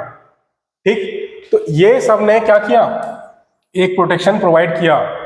किस पे? जो भी अनटचेबिलिटी या फिर जो SC ST एट्रोसिटीज होती थी उन सब पे। तो याद रखना, आर्टिकल 17 अनटचेबिलिटी को क्या करता है? एनी फॉर्म में, किसी भी फॉर्म में, इन एनी फॉर्म क्या करता है? फॉरबिडन, या उस पर क्या करता है? रोक लगाता है। ठीक, इसके अलावा भी आप पढ़ेंगे SC ST prevention of atrocities act 1989। ठीक, SC/ST एक्ट के तहत इनको क्या किया गया, एक लीगल फ्रेमवर्क प्रोवाइड कराया गया कि अगर कोई ऐसा काम करता है, कोई अनटचेबिलिटी या फिर किसी पे जाति सूचक टिप्पणी करता है, किसी कॉलेज में, किसी जगह पे, किसी ऑफिस में, कहीं किसी पब्लिक प्लेस पे, तो ये सारे के सारे क्या माने जाएंगे, गैर कानूनी माना जाएगा और उस व्यक्ति को क्या होगी, कठोर से कठोर सजा हो सकती है। ठीक, ये समझ में आ गया कि अब जो है कास्ट सिस्टम क्यों इतना रिजिड नहीं रहा, क्योंकि हमारे संविधान ने क्या किया, अनटचेबिलिटी को क्या किया, अबॉलिश किया, उसको खत्म किया। एक तो ये हो गया। इसके अलावा रिजर्वेशन पॉलिसीज, मैंने जब आपको salient features of Indian societies में आपको ट्राइबल सोसाइटी ये सब बताया था, तो मैंने आपको वहां पर बताया था एफर्मेटिव एक्शंस, सकारात्मक कार्य। अफर्मेटिव एक्शंस क्या हो गए, समाज के उत्थान के लिए, for the upliftment of society, government should take और government take the actions for the upliftment of society. Means सरकार क्या करती है, जो पिछड़ा वर्ग है, जो शोषित वर्ग है, अंडर प्रिविलेज्ड या फिर मार्जिनलाइज्ड कम्युनिटी है, मार्जिनलाइज्ड क्लास हो गई, इन सब के लिए क्या करती है, उनको समाज में उनका स्तर उठाने के लिए कुछ एक्शंस लेती है। अफर्मेटिव एक्शंस वही कहलाते हैं। ठीक, कैसे, एजुकेशन में कैसे होगा, मान लीजिए कोई स्कीम आई जिसने मान लीजिए हायर एजुकेशन में एससीज के लिए स्कीम आई कि उनको फीस में कम उनकी एजुकेशन के लिए उनको लोन दिया जाएगा कम इंटरेस्ट रेट पे या 0 इंटरेस्ट रेट पे। तो एक तरह से उनको क्या है, ये एक सपोर्ट सिस्टम है। इसके अलावा क्या हो गया, 15% क्या है, 15% रिजर्वेशन इन जॉब्स और 7.5% एसटी के लिए रिजर्वेशन। तो एक तरह से और रिजर्वेशन भी लाया गया, रिजर्वेशन या फिर आरक्षण दिया गया ताकि उन लोगों को वहां से सोशल उनका जो सामाजिक स्तर है उसको क्या है, उनको उठाया जा सके और एक ऐसी प्लेटफॉर्म पे लाए जहां पे वो क्या है, उनके लिए अपॉर्चुनिटीज का एक, वहां पर उनको क्या है, उनको अपॉर्चुनिटीज या फिर उनके लिए कोई मौके बन सके। ठीक, इतना समझ में आया। तो अफर्मेटिव एक्शंस क्या हो गए, एजुकेशन में, एम्प्लॉयमेंट में और पॉलिटिकल रिप्रेजेंटेशन में। यहां भी आपने देखा होगा लोकल गवर्नमेंट जो है वहां पे, या फिर लोकल गवर्नमेंट में आपने देखा होगा म्यूनसिपैलिटीज हो गए, नगर निगम हो गए, तो यहाँ पे क्या है, यहाँ पे रिजर्वेशन प्रोवाइड किया गया कि नहीं किया गया, अकॉर्डिंग टू देयर पॉपुलेशन। ठीक, तो इसको आप याद रखिए कि अफर्मेटिव एक्शंस क्या कहलाते हैं। और यहां से कह सकते हैं कि कुछ हद तक जो है अफर्मेटिव एक्शंस जो सकारात्मक कार्य हैं गवर्नमेंट के, इसने कहीं ना कहीं समाज में जो मार्जिनलाइज्ड ग्रुप हैं या फिर जो शोषित वर्ग है उसको एक समाज में ऊंचा स्थान दिया है या उसमें वो हेल्पफुल है, ये हम कह सकते हैं। इसके अलावा सोशल जस्टिस लॉज जैसे ST/ST prevention of atrocities act, debtor caste based discrimination and violence, अगर ऐसी कोई असंवैधानिक या गैर कानूनी प्रैक्टिस या फिर प्रथा को फॉलो करता है, कोई ऐसा काम करता है, तो उसको क्या है, पनिशमेंट का प्रावधान या प्रोविजन है। ठीक, यहां पे आप एक चीज देखिए, सोशल जस्टिस क्या होता है, ये बहुत इंपॉर्टेंट है कि आखिर सोशल जस्टिस क्या होता है। सोशल जस्टिस या फिर इसको कहते हैं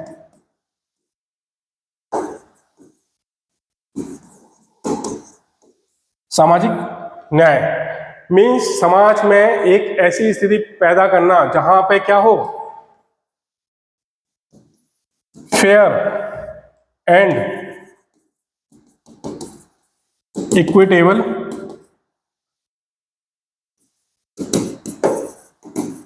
डिस्ट्रीब्यूशन ऑफ रिसोर्सेस या फिर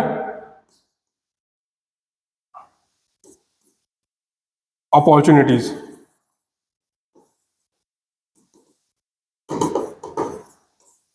ठीक। तो सामाजिक न्याय या फिर सोशल जस्टिस क्या हो गया?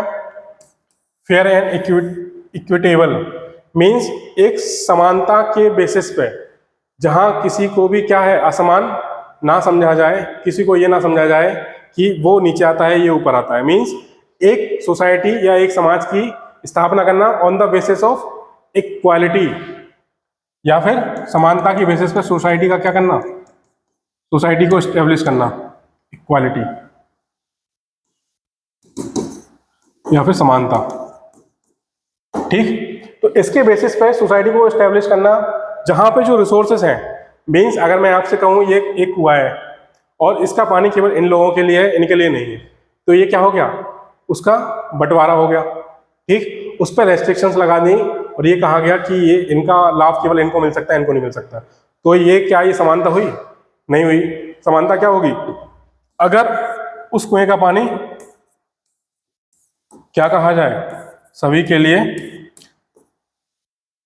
यूज करने के लिए उसको कहा जाए। ठीक। तो यही क्या हो गया, फेयर एंड इक्विटेबल डिस्ट्रीब्यूशन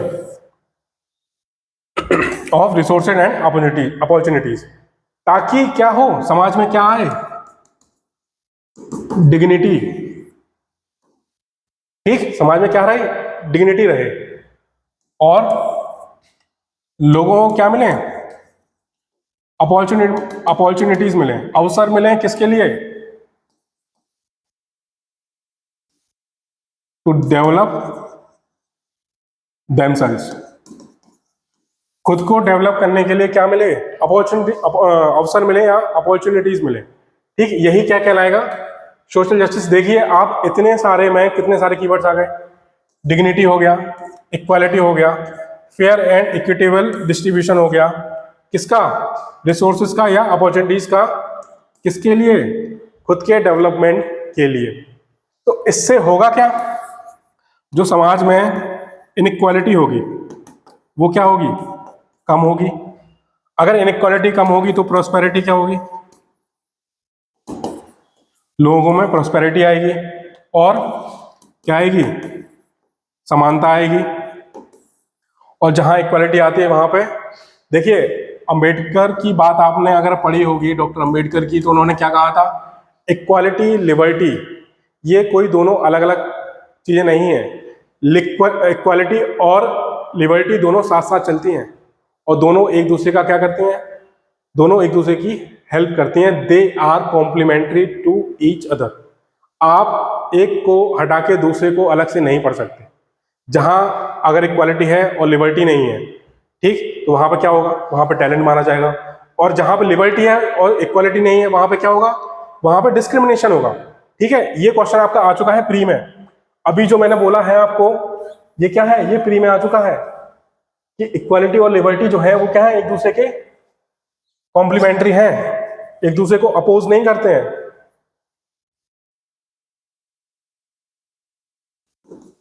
जो इक्वालिटी है और लिबर्टी है, ये क्या है, एक दूसरे के साथ क्या है, कंपैटिबल, एक दूसरे के पूरक हैं। ठीक है। क्यों, ऐसा क्यों, क्योंकि अगर इक्वालिटी जो है, इक्वालिटी रही और लिबर्टी चली गई, तो वहां पे क्या हो गया, अगर लिबर्टी चली गई तो वहां पे क्या है, टैलेंट या मेरिट्स, ये क्या हो गया, ये खत्म हो गया। और अगर लिबर्टी है और समानता या इक्वालिटी नहीं है, तो क्या है, तो क्या आ जाएगा, सोशल डिस्क्रिमिनेशन। देखिए चीजों को कनेक्ट करके पढ़ने की कोशिश कीजिए। भले ही मैं GS1 पढ़ा रहा हूं, लेकिन इसमें आपने आर्टिकल्स भी पढ़े होंगे, कॉन्स्टिट्यूशन भी पढ़ा होगा। तो ये क्या है, एक ब्लेंड है, ये क्या है, सबका समावेश है। आप एक सब्जेक्ट को दूसरे सब्जेक्ट को बंद करके नहीं पढ़ सकते। सब चीजें क्या है, कनेक्टेड है। इसके अलावा देखो, सांस्कृताइजेशन। सांस्कृताइजेशन क्या हो गया, concept of MN Srinivas. MN Srinivas ने एक कॉन्सेप्ट दिया था सांस्कृताइजेशन या फिर संस्कृतिकरण का। इसका मतलब क्या हुआ, Sanskritization refers to the process by which, जो अपर कास्ट, जो लोअर कास्ट है, लोअर कास्ट क्या करेगी, जो अपर कास्ट के जो रिचुअल्स हैं या फिर जो उनके ट्रेडिशंस हैं, कल्चर्स हैं, वैल्यूज हैं, वो क्या करेगी, उनको फॉलो करेगी और अपना स्टेटस क्या करेगी, सोसाइटी में चेंज करेगी। जैसे वेजिटेरियनिज्म हो गया, ठीक है, या फिर शराब को छोड़ना, ठीक है, टोटलिटेरियनिज्म, सॉरी,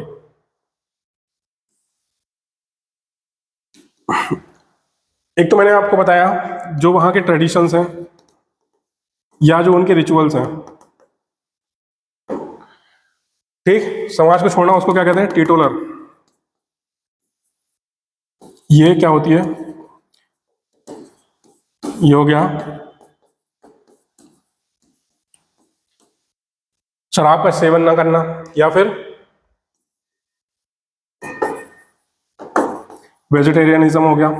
ये सारे के सारे अगर एक कास्ट है जो फॉलो कर रही है तो क्या होगा, उसमें सोशल स्टेटस में उसके क्या होगा, इंप्रूवमेंट होगा। यही क्या कहलाया है, संस्कृतिकरण या फिर संस्कृताइजेशन। ठीक, इसके अलावा देखो इकोनॉमिक डेवलपमेंट एंड अर्बनाइजेशन।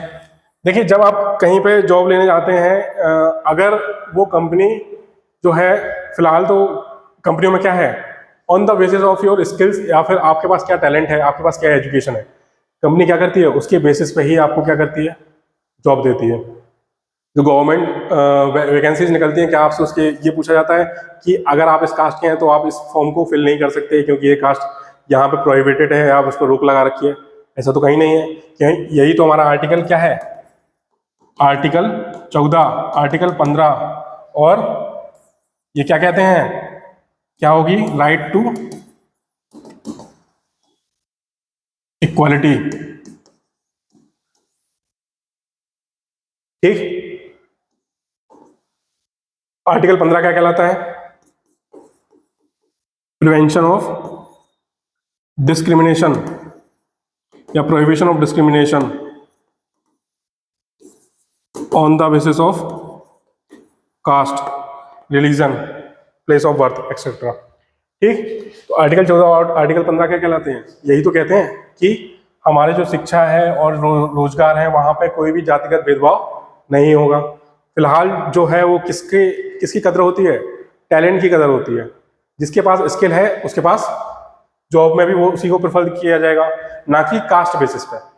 ठीक, तो ऑर्गेनाइजेशन और इकोनॉमिक डेवलपमेंट ने क्या किया, जो कास्टिज्म था या कास्ट सिस्टम की जो लाइन्स थी उसको क्या कर दिया, कम कर दिया।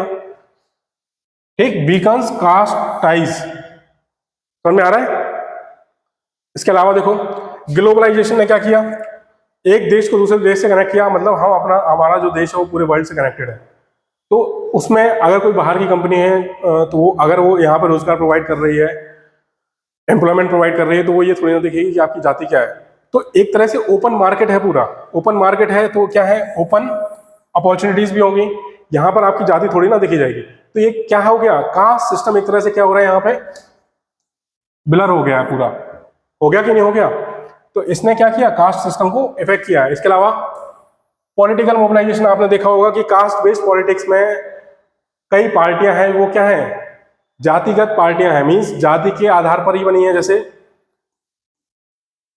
समाजवादी पार्टी हो गई, बीएसपी हो गई, या फिर एआईएडीएमके हो गई,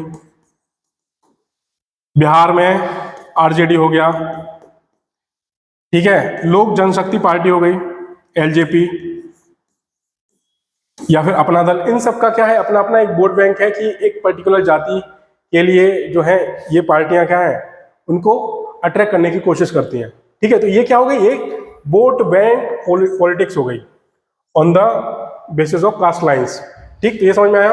इसके अलावा पंचायती राज सिस्टम आया, लोकल पंचायत में क्या हुआ, लोकल गवर्नमेंट में क्या हुआ, वहां पे रिजर्वेशन प्रोवाइड कराया गया। ठीक, ये सब क्या है, संवैधानिक प्रावधान रखे गए ताकि जो कास्ट सिस्टम है उसको कहीं ना कहीं उसको क्या किया जाए, थोड़ा सा उसको कमजोर किया जाए और वहां से चीजों को क्या किया जाए, शिफ्ट किया जाए।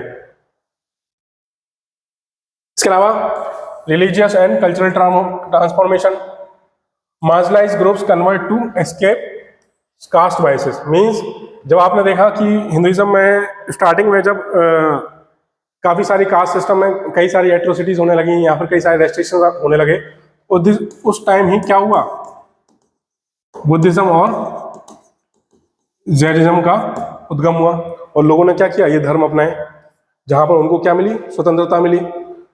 यहाँ जो रूल्स थे वो क्या थे, वो रेस्ट्रिक्टेड नहीं थे कि वो भेदभाव के लिए क्या कर रहा हूँ, जस्टिफाई कर रहा हूँ, ऐसा यहाँ कुछ नहीं था। फिर इसके अलावा इंटरकास्ट मैरिजेज हो गई। इंटरकास्ट मैरिज अब क्या है, प्रिवेलेंट है, मीन्स प्रचलन में है। अब जो है इंटरकास्ट मैरिज का चलन क्या है, बढ़ रहा है, और धीरे धीरे कास्ट लाइंस क्या हो रही हैं, खत्म हो रही हैं। ग्लोबल इन्फ्लुएंस मीन्स इक्वालिटी और कास्ट नॉर्म्स पे क्या हुआ, प्रदर्शन या फिर लोगों में बात उठाई गई, ठीक, मूवमेंट चलाए गए कास्ट के अगेंस्ट का, जो भी एट्रोसिटीज होती हैं उनके अगेंस्ट, और बात किसकी करी गई, इक्वालिटी की बात करी गई। ठीक, यहां तक समझ में आया। यहां भी देखिए, जैसे कि अगर आप मूवमेंट का देखें तो डॉक्टर B.R. अम्बेडकर, आपने इनकी एक फेमस बुक पढ़ी होगी, एनिहिलेशन ऑफ कास्ट। ठीक, जिसमें इन्होंने क्या कहा कि अगर कास्ट सिस्टम को खत्म करना है तो जो शोषित और वंचित वर्ग है उसको क्या करना होगा, उसको शिक्षित करना होगा और समाज में एक ऊंचा स्थान देना होगा। इसके अलावा क्या है,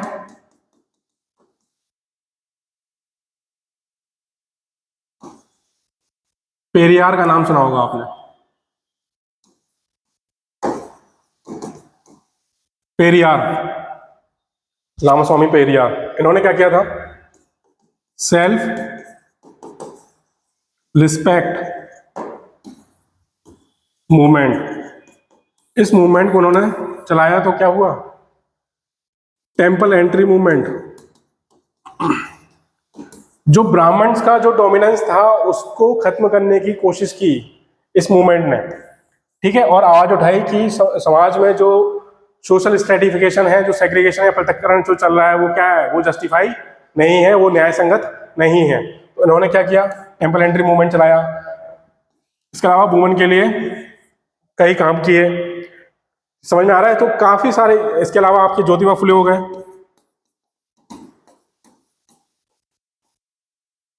ज्योतिबा फुले, तो इन सब ने भी क्या हुआ, जब मूवमेंट चलाया तो उसका भी असर किस पर दिखा, कास्ट सिस्टम पर दिखा, जो कि संविधान में कहीं ना कहीं झलकता है। ठीक, इसके अलावा देखिए कीवर्ड्स, कीवर्ड्स में सोशल स्ट्रेटिफिकेशन आपको बता दिया मैंने, ये क्या हो गया, डिवीजन ऑफ सोसाइटी। इसके अलावा सोशल जस्टिस बताया, क्या है, इक्विटेबल एंड फेयर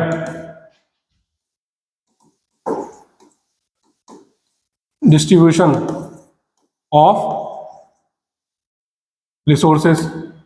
ठीक, अफर्मेटिव एक्शन बताया, जैसे कि एजुकेशन में या फिर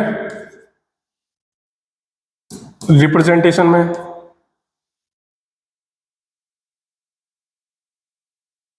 रिप्रेजेंटेशन में क्या हुआ, रिजर्वेशन, या फिर कोई स्पेसिफिक स्कीम्स हो गई। Caste based politics, caste based politics, यहां पे वोटर्स हैं, उनको अगर अट्रैक्ट किया जाए on the lines of caste system, ठीक, और कास्ट आइडेंटिटी मींस जो कास्ट है उसको क्या किया जाए, रिकॉग्नाइज। अगर किसी व्यक्ति ने वो जिस कास्ट में है वही उसकी क्या बन गई, आइडेंटिटी बन गई, और वो क्या है, इसकी बेसिस पे मूवमेंट हो गए सोसाइटी में, या फिर रिप्रेजेंटेशन हो गया। ये सब क्या हो गया, कास्ट आइडेंटिटी। तो ये सारे के सारे क्या हो गए, कीवर्ड्स हो गए। ठीक, इसके अलावा देखिए एक कोटेशन देखिए डॉक्टर B.R. अम्बेडकर की, अ just society is that society in which ascending sense of reverence, ascending sense of reverence means, तो मतलब क्या हो गया, असेंडिंग सेंस ऑफ रेवरेंस मतलब सुपीरियोरिटी, एक सेंस ऑफ सुपीरियोरिटी का मतलब ये हो गया कि वो क्या है, हायर क्लास है, descending sense of contempt means inferiority, means वो क्या है, लोअर क्लास है। मीन्स अगर कोई सोसाइटी में ये समझता है या फिर ये समझना क्या कर दे, बंद कर दे कि वो एक हायर क्लास से है या फिर एक लोअर क्लास से है, तो क्या हो गई, सोसाइटी में कास्ट सिस्टम क्या हो जाएगा, कास्ट सिस्टम डिसॉल्व हो जाएगा। और जब कास्ट सिस्टम डिसॉल्व हो जाएगा तो सोसाइटी अपने आप ही क्या आ जाएगी, एक इक्विटेबल और prosperous society based on social justice. तभी हम एक न्याय संगत समाज का क्या कर सकते हैं, एक न्याय संगत समाज को क्या कर सकते हैं, स्थापित कर सकते हैं। अगर हम ये कहना बंद करते हैं, ये जो सेग्रीगेशन है, ठीक है, समाज में जो सेग्रीगेशन है, जो पृथक्करण है, अगर वो प्रैक्टिस करना बंद कर दें तो क्या होगा, वो कास्ट लाइन्स क्या हो जाएंगी, डिसॉल्व हो जाएंगी और एक न्याय संगत सोसाइटी की क्या होगी, स्थापना होगी। यही डॉक्टर बी आर अम्बेडकर ने कहा था। ठीक, इसके अलावा देखो एक क्वेश्चन और देखो, why is caste identity in India both fluid and static. ठीक, अब इसका आंसर जो है आप घर पर अपने प्रैक्टिस कीजिए और इसको नेक्स्ट क्लास में डिस्कस किया जाएगा। ठीक, तो अगर आपने पहले का नहीं पढ़ा है तो आप पहले की वीडियोस देख सकते हैं, रिवाइज करिए, आंसर राइटिंग करिए, कॉन्सेप्ट को समझिए, कॉन्सेप्ट क्या है, करंट अफेयर्स जो है जो अब उससे आप अपडेट रहिए, उसको देखिए कि आखिर वो आपके टॉपिक से इंसिडेंट सोसाइटी में कैसे वो उसको लिंक कर रहा है। ठीक है, ये सारा आप करके देखिए तो आपके कॉन्सेप्ट क्या होंगे, स्ट्रांग होंगे। ठीक, बाकी फिर नेक्स्ट क्लास में। Okay, thank you.